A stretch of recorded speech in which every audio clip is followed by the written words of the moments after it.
Hello everyone, welcome to my channel Jaiswal Coaching.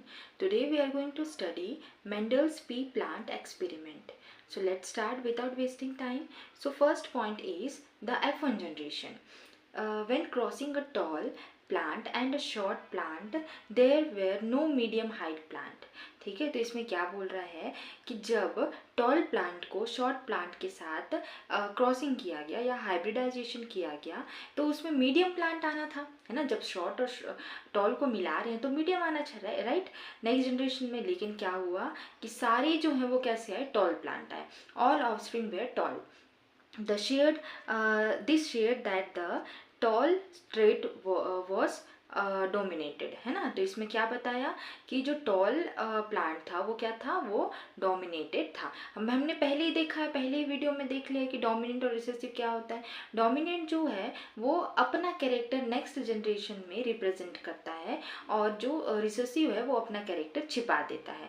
उसी को क्या कहते हैं, उसी को कहते हैं डोमिनेंस और रिसेसिव बोलते हैं। ठीक है, तो आपको समझ में आ गया होगा कि F1 जनरेशन में क्या हुआ, जब टॉल और शॉर्ट के बीच में क्रॉसिंग ओवर हुआ तो सारे प्लांट कैसे थे, सारे प्लांट टॉल थे। इसको डायग्राम के थ्रू भी समझेंगे, पहले थ्योरी देख लेते हैं। फिर देखेंगे F2 जनरेशन। F2 जनरेशन में क्या होता है, when this F1 tall plant were allowed to self pollinate the short trait reappear. ठीक है, जब इसी F1 टॉल प्लांट को फिर से सेल्फ पॉलिनेट करके उसको क्रॉस किया गया तो उसमें क्या देखने को मिला, उसमें देखने को मिला कि जो शॉर्ट प्लांट है वो फिर से रीअपियर हुआ। इसको मैं आगे समझाऊंगी उसके डायग्राम के थ्रू, तो आपको अच्छे समझ में आएगा। जिसमें रेशियो क्या देखने को मिला, 1/4 मतलब 25% ऑफ प्लांट शॉर्ट थे और 3/4 मतलब 75% ऑफ प्लांट जो थे वो क्या थे, टॉल थे। This result in the classic 3:1 phenotype. इसमें क्या रिजल्ट देखने को मिला, 3:1 फिनोटाइपिक रेशियो देखने को मिला और 1:2:1 जीनोटाइपिक रेशियो देखने को मिला। फिनोटाइपिक मतलब फिजिकल अपीयरेंस, जैसे कि 3 प्लांट टॉल हुए और 1 प्लांट शॉर्ट हुआ तो फिजिकली जो भी हमको देखने को मिलता है उसे फिनोटाइप कहेंगे। जीनोटाइप मतलब उनके एलिल्स में कहीं चेंजेस आया है क्या, उनके एलिल्स में एलिल्स का पेयर कैसा है, तो उसको जीनोटाइपिक कहते हैं। तो 1:2:1 आया जीनोटाइपिक रेशियो, मतलब एक टॉल वाला प्लांट मतलब कैपिटल टी, ठीक है, ये एलिल है तो एक है। उसके बाद जो स्मॉल टी और स्मॉल टी वो कितने देखने को मिले, एक देखने को मिले, और जो कैपिटल टी और स्मॉल टी 2 देखने को मिला, इसीलिए 1:2:1। आगे हम देखेंगे इसको डायग्राम के थ्रू। सो यहाँ देखिए, है ना, इसके थ्रू समझते हैं। तो ये क्या है, ये टॉल प्लांट है, ये शॉर्ट प्लांट है।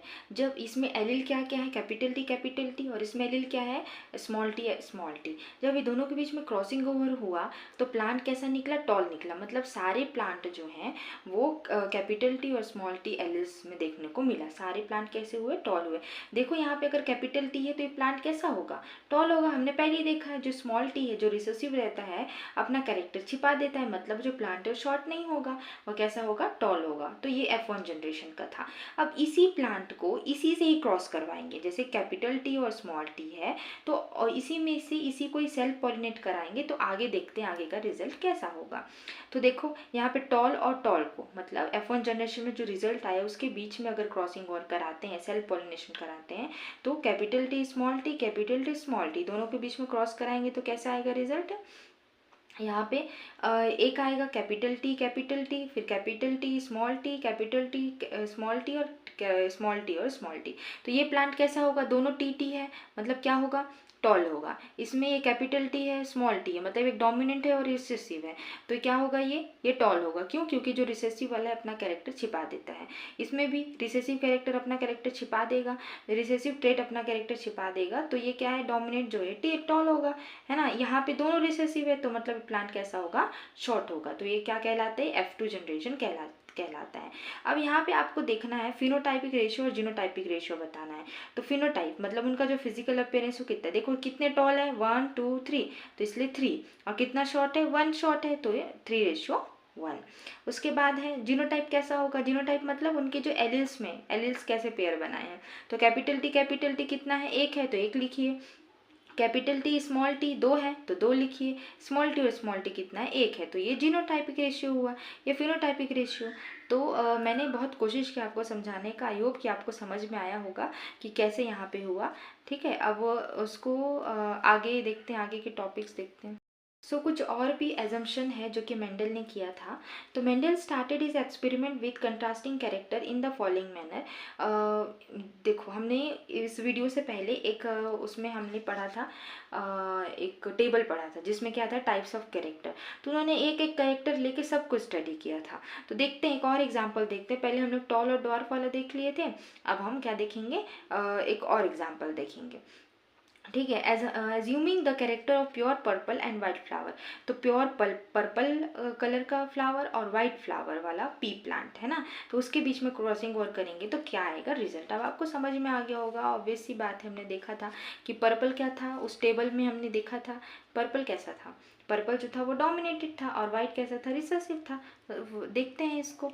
तो यहाँ पे देखिए कि ये जो पर्पल वाला प्लांट है ना, तो उसमें क्या है, एलिल कैपिटल वी और वाइट वाला में स्मॉल वी, दोनों के बीच में क्रॉसिंग ओवर हुआ तो क्या हुआ, पर्पल होगा। क्यों, पर्पल वाला जो है अपना कैरेक्टर शो करेगा क्योंकि डोमिनेटेड है और रिसेसिव है।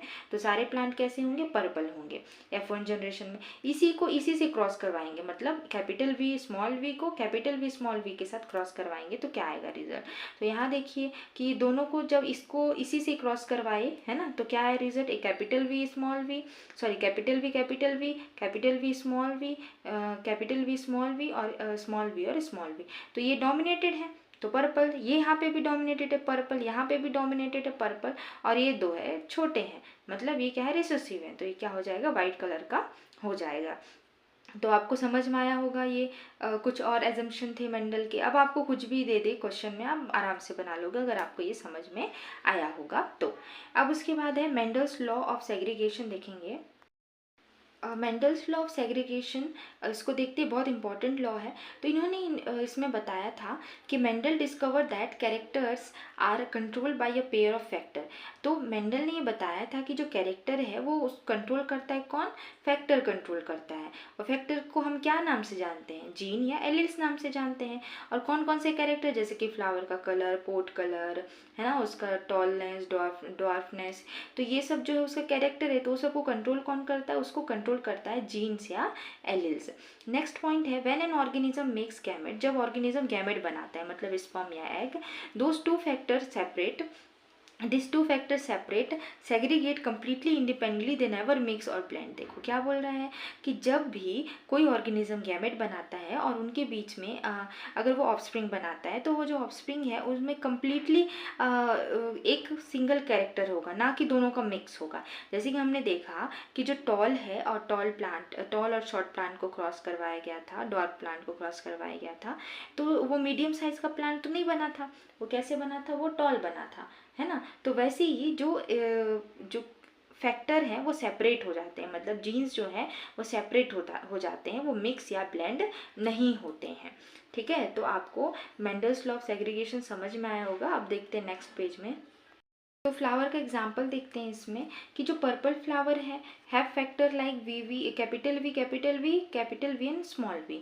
White flower have the factor small v and small v. कुछ मतलब वाइट फैक्टर है, वाइल नहीं है।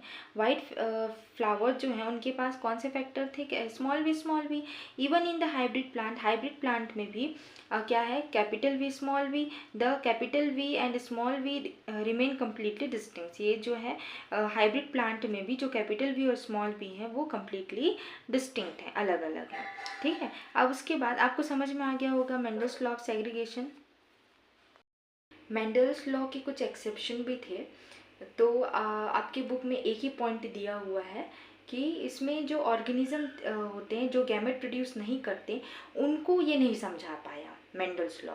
तो उसका एक ही एक्सेप्शन है, और बाकी ये जो सारे टॉपिक्स हैं वो ख़त्म होते हैं। आगे के 2 टॉपिक्स बचे वो नेक्स्ट वीडियो में देखेंगे। ठीक है, तब तक के लिए bye, have a good day.